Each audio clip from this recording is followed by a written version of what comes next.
The investigation into text messages sent by the so-called Gang of Five on City Council takes a twist. Local 12 cameras were there at the Hamilton County Prosecutor's office when Councilmember Wendell Young arrived to appear before a grand jury. Local 12's Jeff Hirsch is following developments in this investigation for us.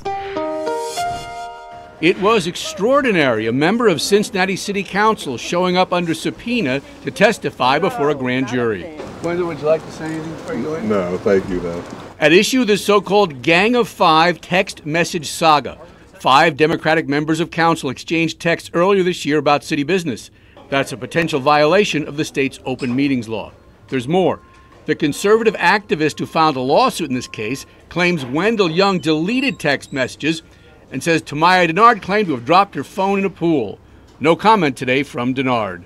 One big question here, however this text message situation turns out, is it sucking all the air out of council chambers so they can't get anything done?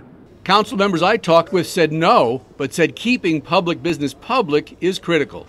That's the real issue here, and I'm hoping that we can get past this as a city council and be able to work together. But early on in the term, there are a lot of situations where, as you saw, people would say, well, the 5 of us have decided this. We heard those kind of words, and you can't govern that way. Councilman Greg Landsman, one of the 5 in the text message exchanges, says he has turned over all of his texts and emails. Do you think, considering who filed the complaint in the first place, this is just all politically driven?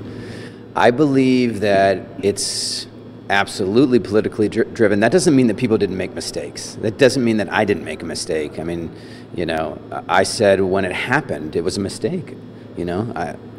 I said very little. I think there may be like 20 words of text from me, but nevertheless, it was a mistake, and it won't happen again. Texting may not happen again, but this politically driven controversy will likely not go away soon. The hyper-partisanship that we see in Washington does seem to have arrived here in Cincinnati. Jeff Hirsch, Local 12 News.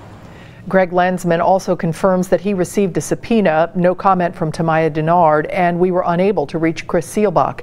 PG Sittenfeld has not received a subpoena, but his spokesperson tells us PG has done everything asked of him, has preserved his text messages, and will proactively provide them to the prosecutor's office tomorrow.